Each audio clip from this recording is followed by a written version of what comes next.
Hey, welcome back to another day, another vlog. Great to have you back on this lockdown fortnight of the program.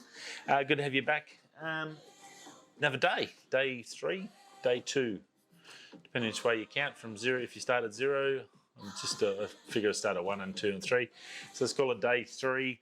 And yeah, more editing done. I had to back off the editing last night, getting some really nice photos, actually, some fantastic ones of the Nycliffe Rocks coming through. But I stopped, had dinner, and I come back and my eyes have just gone all blurry. I don't know if you've had it before when you've just been staring at a screen for so long and then I just couldn't focus on the screen. So I had to walk away. I sat down and watched a movie and yeah, then crashed out hard. So that was good. Another day done and dusted. Been a good morning this morning. On the phone, chatted to young Jack and some good mates, so that was always good. Best friend rocked down and come past and waved from the walkway up on the road, about 100 metres away, which I thought was very nice of him. Didn't have to do it, obviously, can barely see each other, but yeah, he just wanted to come down and sort of have face-to-face and or face-to-distance face, I guess. It's as much as you're allowed to get close. But yeah, another day. A little bit clearer today. Shopping came today, which is good. So I've got stuff where I can cook. I don't have to order out every night. I can cook meals, some pastas and some other stuff. So that's pretty cool. So I thought today might be a good day to run around and show you where we're staying, I guess, and see what you do for 2 weeks. Or where I'm stuck for 2 weeks. Other than that, we do have a bit of stuff we're going to talk about. So we'll get through that first and then we'll do a bit of a room run through to give you a bit of a gander to what's happening.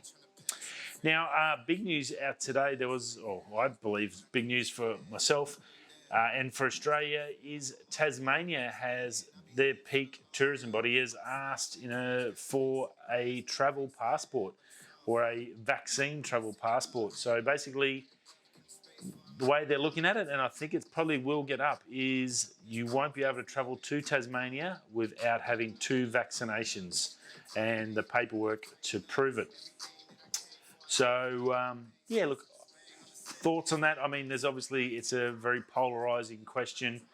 Travel passports, for some reason, people don't want them. It's all the things I can understand, but I also, the horse bolted from the gate a long time ago if you're worried about being controlled and your information and all that sort of stuff. So I believe that as soon as basically 20, 30 years ago was the last time you could actually do something without everyone knowing about it.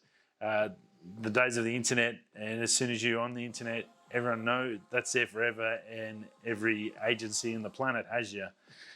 So I'm not sure it's really that much of an issue, but some people don't want to do it, and look, that's their choice. But look, I think Tasmania is probably going to do this, and I think they'll do first. I think if they do it, I think WA will definitely do it. I'm not sure if the Territory will, but I think it's probably a good thing, and I think it's a bit of a realistically, I think it's a good incentive, because if someone said to you, "Hey, look, if you have your 2 vaccinations, you can then go see your friends and family across Australia, or you can go and have a holiday." That would be pretty special. In the midst of lockdowns and people being upset about stuck at home, the people have done the right thing to try and help out. And it doesn't matter what you believe, if it's good or bad or whatever. It's what's got to happen. Unfortunately, in a democratic society, the most powerful, the masses make the decisions. It's not the minorities that make the decisions. And the government that's in got voted in, so they make the decisions. So this is the decision they've made. You need to be vaccinated. So I guess it's going to be one of those things where I think this would be a good thing and be a good incentive for people to go and get their vaccinations, because then they could actually go and travel and do their things. They still have to obviously apply for that and prove that they've got it. But once you've got an e-passport, your vaccination passport there, you get that little bit of freedom. I don't think you're going to be able to go internationally without some issues, but domestically, I think that will definitely help open up the borders a little bit and take some stress off the people, and especially work-wise, let people go back to work and do things so they can pay their bills, which is the most important thing. So, look, I think it's pretty cool. I think it's a good idea. What are your thoughts? As I said, it's a polarising issue. I know it's one that most people don't like, but as someone that's into travel and photography and landscapes, not being able to go somewhere to do what I love makes it even harder. And there's only so much you can do in your local area, and without doing the same thing over and over. So it's good to be able to travel, and I'm one of those ones I want it to all open up and travel again. So that would be good. So baby steps. And I think, I do think this one in Tasmania will probably get past the post. And then I'd say definitely WA will be straight on the back door of that, and they'll implement it as soon as Tasmania does it. So good one to keep an eye out and watch out on. Now, ICAST 2021 has been and gone. Now, every year I normally do a big run through of what's going to be the big news and what was the winners. With the move, the house, the lockdown, all the fun stuff, unboxing all the house, it just didn't happen. So I haven't really had a chance to get through it until today, and I went and had a bit of a look at the winners for this year. Look, I don't think it was as big a show as it has been in the past. Obviously last year's got cancelled, so 2019 would have been the last big one, and that was a big year. There's some big things in that one, some really good tech. Now, obviously, a few things here that I want to talk about. St. Croix, normally the ones that win the best rods, saltwater and fresh, every year pretty much. Well, they didn't even win one of them this year, which I thought was pretty wild. That's a big loss for them. They make some fantastic rods. I think every year I've watched it for at least 3 years, they've won both rod classes, and nothing this year. So a big loss to them. Not sure if they didn't go. Is that the reason? Or what's happened is COVID affected the industry that much that some of those big players didn't get there. But it was good. There was that opened the door for a smaller company, the Banshee rod from Bull Bay Rod or Bull Bay Tackle Company. Wow, it come in and it has won. So that's pretty cool. That's won the saltwater rod. So it's good to see a smaller company, not one of these big boys, your Daiwas, your Shimanos, your Abus, Dobbins and all that come out and win everything all the time. Obviously, they've got the biggest budgets and the biggest tech and all the patents, but it's great to see the little guys get up there and have a chance to get in and win some of these classes. So very, very cool. Congratulations to them. Daiwa outgunned Shimano in both reel classes. So it was the Zillion in the freshwater and the Saltist in the saltwater class, won both reels. So Daiwa's had a really good 12 months, probably 24 months actually. Shimano, I think they need to get something get a little bit more excitement back in it. They do make fantastic reels. As you know, I've used Shimano a lot. I do have Daiwas. I've got a beautiful Ryoga, and I've got but I still would go to my Calcutta DC every day of the week. But yeah, very strange to see Daiwa take both. So they've obviously come up with a couple of great reels. That Saltist saltwater reel is not an expensive reel too. It's not the top of the range. It's actually something that is affordable to the everyday fisherman. So definitely very, very cool to see that happen. So go out and check that one out. Probably the one you'll see on the thumbnail, which I thought was quite handy and a lot more popular, these wagons, especially the Barra Classic. When we've seen them, I bought a little cheap wagon from Kmart just to take the stuff down to the boat. Backpacks are great, but when you've got to take a carton of beer and an esky or whatever else you need to take, all your food and stuff, it gets a bit much for your shoulders when you're trying to take other stuff, especially early in the morning. So it's great to have it all pre-packed in a little trolley you can just take to the boat. Well, the Kahuna Wagon Sidekick Fishing and Beach Wagon has had a win and in their category, and it looks the beast. Big fat wheels, so perfect for sand, great for beach fishing. It's got rod holders there, so if you're going down to your local beach to have a fish or down to a local pier and fish off, this is basically can carry everything you need. There's no need to worry about everything else. You can take a chair with you as well, go sit down and set your system up, and away you go. So I think that one will do really, really well. And the last one I want to talk about was the Bubba Pro Series cordless electric fillet knife. So that one, the cutlery, hand pliers, tools, fully cordless, battery. Look, in today's when you've got everything's cordless, from whippersnippers to my mower. I've got a still mower, still blower, still whippersnipper, all battery operated now, and they're fantastic. I love my still products. They're amazing bits of kit. Everything's going that way. Everything's going electric. Great to have that. I've seen my brother-in-law, Jolie, sit there with a fillet knife for at least an hour, 2 hours when we're doing jewfish on an upcoming video. You'll see we did a heap of jewfish. And look, that's not easy after a hard day's fishing to go and have to fillet all your fish. So if something like this can help along, and easy, and it's nice and portable and not just like ridiculously hard to use, it's going to do really well. And I think that will be a big one. And I've just lost that. Damn it, I've just lost a light. Bear with us.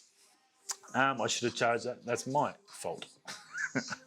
Now, Hummingbird. Look, the last thing I want to say is Hummingbird has finally joined the live circuit. Garmin were first with their live target system. Then Lawrence come through, I think, 2 years ago. Nothing happened last year, obviously, so 2 years ago. And then Hummingbird's come in with Mega Live this year. It won the Sounder part, obviously, because of the live section. It's a big thing nowadays in fishing. People I have talked to in Darwin about it. In the dirty waters, it is tricky getting a decent picture. So muddy and dirty waters, just be aware, may not be as good as what you see, I guess, in the bass program where it's a lot clearer water. But in the mud, other than that, but they're all fantastic systems. It just, whatever preference you have to a brand, I guess, is where you're going to head and what you're going to use. And I think that's what you've had in the past too. Whatever you've had in the past will probably lead you to that direction. But overall, I think great to see iCast back up and running, to see all that new gear popping out. You can go check all the other winners out. There's a heap more categories. I didn't want to go through them all. iCast 2021 or iCast.com, and go check out the winners for 2021. Just Google it up and you'll get that. And yeah, congratulations to all the winners. It's fantastic. Great to see those companies still pushing through in these tough times to get us a show, to give us some new stuff to talk about, and obviously some new gear to go look at and check it out and make our life easier on the water. Now, over Canon rumours, latest information, that new hot shoe that they've been talking about on the R3, so it's sort of, I guess, like the Sony one was, where you've got it's a multiple option sort of a hot shoe. It doesn't just do flashes. It'll do all sorts of different stuff, so sound and everything. So just slide on and you've got XLR inputs and all that stuff. Well, TAC the other day came out with the first third-party accessory that gives you dual XLR outputs, that you can go straight off that hot shoe with. So that's pretty darn cool. Well, that hot shoe mount looks like it's going to carry over into most of the Canon platform with the new video camera. I think it was a 605, XF605 that was just announced the other day. That's going to have it as well. And the new R5C, Canon rumours has learned, looks like that's going to have it. So R5C is probably going to be coming out later this year at least. We still haven't got the R3, so I don't think we'll see an R5C for a little bit. But when it does come, we're going to get that new hot shoe in there. So I would imagine probably anything above the R level will get it. Anything like the RP and down, whatever we get for that later in the year, whatever we find out about that coming in the next couple of months, probably won't get that. But look, great little system, no plugs on the side. If you can just slide it on and then get multiple options above the camera to do lighting, sound, whatever else you need, that's going to be really, really handy. So good to see. And other than that, I'll just grab you and we'll go for a quick view around the apartment. 2 shakes of a lamb's tail. Leave that music going. Rightio, so today we've got the Canon. I'll just zoom out to wide. There we go. I've got the Well, I didn't bring a tripod, so I have. Oh, there's the light. Let me just adjust. Apologies for that. I need to charge my nan light. That was bad form, wasn't it? My apologies. So I've got a kitchen over here. This is a YouTube studio set up.